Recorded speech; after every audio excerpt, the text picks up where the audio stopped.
തീർത്ത് നോക്കി നിൽക്കാം.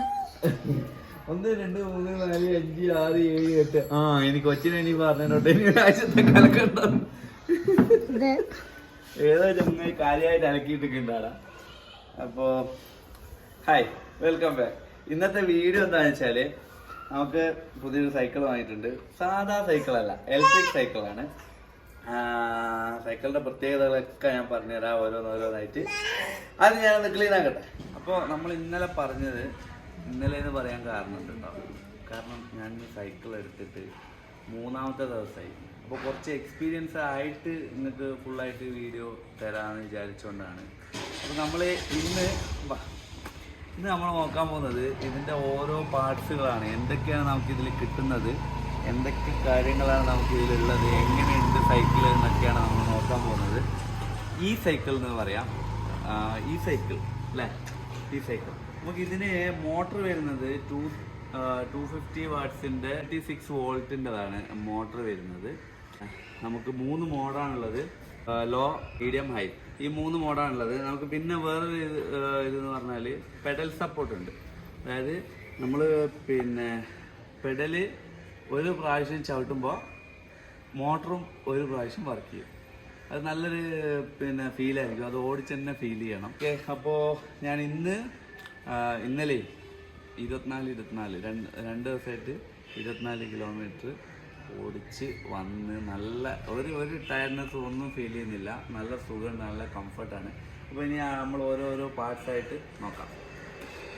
നമ്മൾ പെഡൽ സപ്പോർട്ട് ഉണ്ട് തന്നെ. പെഡൽ സപ്പോർട്ടിൻ്റെ ഒരു മെയിൻ ഗുണം എന്താണെന്ന് വെച്ചാൽ നമ്മൾ ഒട്ടും ടയേർഡാവില്ല. നമ്മൾ എത്ര ദൂരം പോയാലും ഒട്ടും ടയേർഡാവില്ല. കാരണം ആ ഒരു ഫീൽ ഉണ്ടല്ലോ, നമ്മൾ ഒന്ന് ചവിട്ടുമ്പോൾ നമുക്ക് മോട്ടറും കൂടി സപ്പോർട്ട് ചെയ്യുമ്പോൾ ബേക്കുന്ന ഒരാൾ തള്ളിത്തരുന്ന പോലൊരു ഫീലിംഗ് ആണ്. നല്ലൊരു സംഭവമാണ്. അതേപോലെ തന്നെ നമുക്ക് ഫുള്ളായിട്ടുള്ള ആക്സിലേറ്റർ ഉണ്ട്. ആക്സിലേറ്റർ ഉണ്ട് കണ്ടോ, ടയർ മാത്രം കറങ്ങും. ഇങ്ങനെ ആക്സിലേറ്റർ എടുക്കും. അപ്പോൾ നമ്മൾ ബ്രേക്ക് പിടിച്ചു കഴിഞ്ഞാൽ ബ്രേക്കിങ് കൂടാണ്ട് മോട്ടർ തനിയെ ഓഫ് ആവുകയും ചെയ്യും. അങ്ങനെ ഒരു ഓപ്ഷൻ ഉണ്ട്. അതിനുള്ള വയറും കാര്യങ്ങളൊക്കെയാണ് നിങ്ങളിപ്പോൾ കാണുന്നത്. പിന്നെ ഉള്ളത് ഗിയറാണ്. 7 ഗിയർ ഉണ്ട് ഇതിൽ. നമുക്കിനിയിപ്പം മോട്ടർ വർക്ക് ചെയ്യുന്നില്ല. നമ്മൾ ഏറ്റവും ടൈറ്റ് ആയിട്ടുള്ള ഗിയറിലാണ് നമ്മൾ വർക്ക് ചെയ്യിക്കുമ്പോൾ. ഇത് മോട്ടർ ഇതിൽ പെഡൽ സപ്പോർട്ടിലൊക്കെ റൺ ചെയ്യുമ്പോൾ നമ്മൾ ഇടുക. ഇനിയിപ്പോൾ മോട്ടർ ഓൺ ആവുന്നില്ല, അല്ലെങ്കിൽ മോട്ടർ ബാറ്ററി തീർന്നു, അങ്ങനത്തെ എന്തെങ്കിലും അവസ്ഥ വരികയാണെങ്കിൽ നമ്മൾ 7 ഗിയർ ഉണ്ട്. അത്യാവശ്യം നല്ല സ്പീഡിൽ തന്നെ ചവിട്ടി പോരാൻ പറ്റുന്നുണ്ട്. ഷിമാനോന്റെ ഗിയറാണ് വന്നിട്ടുള്ളത്, ഷിമാനോന്റെ 7 സ്പീഡ് ഗിയർ. അപ്പോൾ അടുത്തതായിട്ട് നമ്മൾ ബാറ്ററിയുടെ കാര്യം നോക്കുകയാണെങ്കിൽ ബാറ്ററി നമുക്ക് 10.5 AH ബാറ്ററിയാണ് വരുന്നത്. അതുകൊണ്ട് തന്നെ സാധാരണ ഇതിലും 6.5 AH ബാറ്ററിയാണ് പല സൈക്കിളിലും വരുന്നത്. അവർ അവകാശപ്പെടുന്നത് 25 കിലോമീറ്റർ ആണ് പെഡൽ സപ്പോർട്ടിൽ. പക്ഷെ നമുക്കിതിൽ 50 കിലോമീറ്റർ ആണ് പെഡൽ സപ്പോർട്ടിൽ വരുന്നത്. അതിലും കൂടുതൽ കിട്ടുന്നുണ്ട് എനിക്കിപ്പം. കാരണം ഞാൻ കൂടുതലായിട്ട് പെഡലിൽ ഞാൻ തന്നെ എഫോർട്ട്, അതായത് നമ്മൾ ഫസ്റ്റ് സ്റ്റാർട്ടിങ്ങിൽ നമ്മൾ ആക്സിലേറ്റർ ഒക്കെ കൊടുക്കുമ്പോഴാണ് ബാറ്ററി കൂടുതലായിട്ട് ഡ്രെയിൻ ആവുക. അപ്പോൾ നമ്മൾ പെഡല് കൊടുക്കുമ്പോൾ പെട്ടെന്ന് അങ്ങോട്ട് പെഡല് കൊടുത്തിട്ട് ബാറ്ററിക്ക് സ്ട്രെയിൻ കൊടുക്കണം, ബാറ്ററിക്ക് മോട്ടറിന് സ്ട്രെയിൻ കൊടുക്കാണ്ട് പെഡല് തന്നെ കൊടുത്ത് എന്നിട്ട് ഇത് കണ്ടിന്യൂ ചെയ്യുമ്പോൾ നമുക്ക് കുറച്ചുകൂടി സ്മൂത്തായിട്ട് ബാറ്ററി കുറച്ചുകൂടി ടൈം കിട്ടുന്നുണ്ട്. ഇപ്പോൾ 10-25 കിലോമീറ്റർ ഓടിയിട്ട് എനിക്ക് ആകെ കുറഞ്ഞ ഇത് ചിലവായിട്ടുള്ളൂ. 2 ബാറാണുള്ളത്. അതായത് 50 കിലോമീറ്റർ ഡിവൈഡ് ചെയ്യുമ്പോൾ 1 10. ഇനി 30 കിലോമീറ്റർ ഓടാനുള്ളതുണ്ട്. പക്ഷെ ഞാൻ അതിൽ കൂടുതൽ 25 കിലോമീറ്റർ 5 കിലോമീറ്റർ കൂടുതൽ കിട്ടിയിട്ടുണ്ട്. ബാറ്ററിയുടെ ലെവല് മനസ്സിലാക്കാൻ നമുക്കിവിടെ ഒരു ബട്ടൺ ഉണ്ട്. ബട്ടണിൽ ഏറ്റവും ബ്ലൂ കളർ കത്തുകയാണെങ്കിൽ ഫുൾ ബാറ്ററി ഫുള്ളാണെന്നുള്ളതാണ്. ഗ്രീൻ കളർ കത്തുകയാണെങ്കിൽ മിഡിലാണ്. റെഡ് കളർ കത്തുകയാണെങ്കിൽ, റെഡ് കളർ ഞാൻ ഇതിലാക്കിയിട്ടില്ല, ഫുള്ളായിട്ട് ട്രെയിൻ ആക്കുന്നത് നല്ലതല്ല. അപ്പോൾ റെഡ് കളർ കത്തുകയാണെങ്കിൽ നമുക്ക് ബാറ്ററി ഡ്രൈ ആയി എന്നുള്ളതാണ്. പിന്നെ ബാറ്ററി ഊരാൻ വേണ്ടിയിട്ട് നമുക്ക് റിമൂവ് ചെയ്ത് ഇവിടെ നിന്ന് ചാർജ് ചെയ്യാം. 2 ഓപ്ഷൻ ഉണ്ട്. ഇവിടെ നിന്ന് ചാർജ് ചെയ്യാം, അല്ലെങ്കിൽ റിമൂവ് ചെയ്ത് കൊണ്ടുപോയിട്ടും ചാർജ് ചെയ്യാം. രണ്ടിനും ഓപ്ഷൻ പുറത്ത് തന്നെയാണുള്ളത്. ഇവിടെ ഒരു കണ്ടോ ഇതേപോലത്തെ ഒരു സാധനം ഊരിയെടുത്ത്, ഒരു റബ്ബർ കവറിങ് ആണുള്ളത്, അത് ഊരിയെടുത്ത് നമുക്ക് ചെയ്യാം. പിന്നെ ബാറ്ററി ഊരാൻ വേണ്ടിയിട്ട് 2 കീ തന്നിട്ടുണ്ട്. അതേപോലെ തന്നെ നമ്മളെ എൻജിൻ ഓൺ ആക്കാൻ വേണ്ടിയിട്ട്, മോട്ടോർ ഓൺ ആക്കാൻ വേണ്ടിയിട്ട് 2 കീ ഉണ്ട്. പിന്നെ നെക്സ്റ്റ് നമുക്ക് ഇതിന് വന്നിരിക്കുന്നത് സ്റ്റാൻഡാണ്. നല്ല അടിപൊളി ക്വാളിറ്റി സ്റ്റാൻഡാണ്. മൊത്തത്തിൽ ഫ്രെയിം നല്ല അടിപൊളി ക്വാളിറ്റി ഫ്രെയിമാണ്. നല്ല സ്ട്രെങ്ത് ഉള്ള നല്ല ഫ്രെയിമാണ്. നമുക്ക് കണ്ടാൽ തന്നെ ഫീൽ ഉണ്ട്. പിന്നെ വെയ്റ്റ്ലെസ് ആണ് സാധനം, വെയ്റ്റ്ലെസ് ആണ്. പക്ഷെ നല്ല ബാക്കിയുള്ള കാര്യങ്ങളൊക്കെ അടിപൊളിയാണ്, അങ്ങനെ തന്നെ പറയാം. പിന്നെ ഇതിൽ അഡീഷണൽ ആയിട്ട് ഞാൻ ആഡ് ചെയ്തിരിക്കുന്നത് mud guard, seat cover, lock, പിന്നെ ഒരു ഡിജിറ്റൽ മീറ്റർ. അതൊരു പോരായ്മയായിട്ട് തോന്നിയിട്ടുണ്ട്. ശരിക്കും ഇത്രയും പിന്നെ പൈസ ഒക്കെ ആഡ് ചെയ്ത് കൊടുക്കുന്ന സാധനത്തിന് നമുക്കൊരു ഡിജിറ്റൽ മീറ്ററും കൂടി അവർക്ക് തരായിരുന്നു.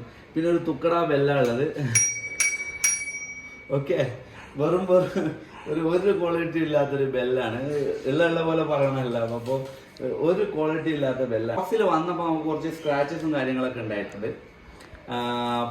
ഈ ഇതിന്റെ ഭാഗത്ത് നിങ്ങൾ ഈ വീഡിയോ കാണുന്ന പോലെ ഇതിന്റെ ഭാഗത്ത് ചെറിയ സ്ക്രാച്ചസ് ഉണ്ട്. കാരണം ബോക്സിൽ കറക്റ്റായിട്ട് ഇരുന്നിട്ടില്ലായിരുന്നില്ല, അങ്ങോട്ടും ഇങ്ങോട്ടും ഇളകിയിട്ട് സ്ക്രാച്ചസ് ഉണ്ടായിട്ടുണ്ട്. അങ്ങനത്തെ ചെറിയ ചെറിയ മിസ്റ്റേക്കുകൾ അത് ആരെ ഭാഗത്തു നിന്നുള്ളതല്ല, മാനുഫാക്ചറിന്റെ ഭാഗത്ത് നിന്നായിരിക്കും. ബോക്സ് പാക്ക് ചെയ്യാൻ മാനുഫാക്ചേഴ്സ് അല്ലേ അല്ലേ സാറേ? അതെ. ഓക്കെ, അപ്പൊ ആ ഒരു പ്രശ്നമുണ്ട്. പിന്നെ അസംബ്ലി ചെയ്യാനൊക്കെ വളരെ സിമ്പിളാണ്. അസംബ്ലിങ് ഒക്കെ നിങ്ങൾ വീഡിയോയിൽ കണ്ടിട്ടുണ്ടാവുന്നതുകൊണ്ട് പിന്നെ വളരെ എൽക്കിയും കാര്യങ്ങളും ഇതിന്റെ കീയും പിന്നെ നമ്മൾ പെഡലിന്റെ സംഗതികൾ ഇടുന്നതും ഒക്കെ നമുക്ക് തന്നിട്ടുണ്ട്. അതിന്റെ എല്ലാ ടൂൾസും നമുക്ക് തന്നിട്ടുണ്ട്. നമുക്ക് തന്നെ വീട്ടിൽ സെറ്റ് ചെയ്യാൻ പറ്റുന്നല്ലോ. ഏകദേശം 99.9% ഫിറ്റ് ചെയ്തിട്ട് ചെയ്യുന്നത്. ആകെ 1% മാത്രമേ നമ്മൾ ഫിറ്റ് ചെയ്യേണ്ടതായിട്ടുള്ള കാര്യങ്ങളേ ഉള്ളൂ. അപ്പോൾ എനിക്ക് ഇഷ്ടപ്പെടാത്തതൊന്നും ബെല്ല്, പിന്നെ മീറ്റർ കൊടുത്തില്ല. ബാക്കിയുള്ള എല്ലാ കാര്യങ്ങളും അടിപൊളിയാണ്. അങ്ങനത്തെ ചെറിയ ചെറിയ പോരായ്മകളേ ഉള്ളൂ. തന്നെ നമുക്ക് ലൈറ്റ് വന്നിട്ടുണ്ട്. അത് ഈ ഇതിലുള്ള നമ്മുടെ മീറ്ററിലുള്ള പ്ലസ് ബട്ടൺ ലോങ് ആയിട്ട് പ്രസ് ചെയ്താൽ ലൈറ്റ് കത്തും. ലൈറ്റ് അത്യാവശ്യം നല്ല വെളിച്ചമുണ്ട്. നമുക്ക് രാത്രിയൊക്കെ സുഖമായിട്ട് പോകാൻ പറ്റുന്ന രീതിയിലുള്ള വെളിച്ചവും കാര്യങ്ങളൊക്കെ ഉണ്ട്. നമുക്കിത് ഉപയോഗിക്കാം, നമുക്ക് സിറ്റിയിൽ ഉപയോഗിക്കാം. മൗണ്ടൻ ടെറൈനാണ്, MTB ടൈപ്പാണ്. സസ്പെൻഷൻ ഉണ്ട് ഫ്രണ്ടിൽ. അതുകൊണ്ട് തന്നെ നമുക്ക് കുറേ നമ്മളെ കയ്യിലേക്ക് വരുന്ന കുറേ ഷോൾഡർ പെയിനും കാര്യങ്ങളൊക്കെ ഒഴിവാക്കി കിട്ടും. അതുകൊണ്ട് തന്നെ നല്ല സുഖമുണ്ട്. യാത്ര കംഫർട്ട്, കുണ്ടുമുടിയുള്ള റോഡാണെങ്കിൽ നല്ല കംഫർട്ട് ഉണ്ട്. പിന്നെ നമ്മൾ 2 ഡിസ്ക് ബ്രേക്കാണ്. ഡിസ്ക് ബ്രേക്കിന് ചെറിയ കീ എന്നുള്ള സൗണ്ട് ഉണ്ട്. അത് കംപ്ലൈൻ്റ് ആണോ ഇനി പൊടി കുടുങ്ങിയിട്ടാണോ അറിയില്ല. അധികം ആ പ്രശ്നം വരാറുണ്ട്. ഞാനിവിടെ കാണിച്ചപ്പോൾ പിന്നെ പ്രശ്നം ഉണ്ട് എന്നാണ് പറഞ്ഞത്.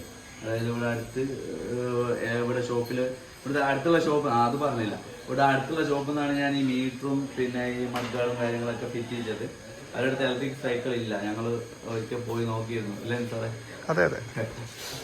അപ്പോൾ മുമ്പ് പറഞ്ഞ ഇലക്ട്രിക്കൽ സൈക്കിൾ വെറൈറ്റി ഇടാൻ പറ്റില്ല, അതുകൊണ്ട് കിട്ടില്ല എന്നാ പറഞ്ഞത്. ഞാൻ ചോദിച്ചിരുന്നു. 40 സ്പീഡിൽ പോയി, അതൊന്ന് കാണിച്ചു തരാം. ഇതിൽ ശരിക്ക് 30 സ്പീഡാണ് സപ്പോർട്ട് ചെയ്യാം. ബാക്കി നമ്മൾ പെഡലിൽ എടുത്തിട്ട് പോകണം. 41 എൻ്റെ മാക്സിമം സ്പീഡ്. ഗിയറും നല്ല സ്മൂത്തായിട്ടുള്ള ട്രാൻസിഷനാണ് ഉള്ളത്. അപ്പം ഇത്രയൊക്കെയാണ് ഈ ബൈക്കിൻ്റെ കാര്യങ്ങൾ. 2 ദിവസം ഉപയോഗിച്ചു, ഉഷാർ തന്നെയാണ്. അപ്പോൾ ഇനിയുള്ള കാര്യങ്ങൾ എന്തെങ്കിലുമൊക്കെ പ്രശ്നങ്ങൾ വരികയാണെങ്കിൽ ഞാൻ അപ്ഡേറ്റ് ചെയ്യാം. അപ്പോൾ മറ്റൊരു വീഡിയോ ആയിട്ട് വീണ്ടും കാണാം. അതുവരേക്കും ബൈ.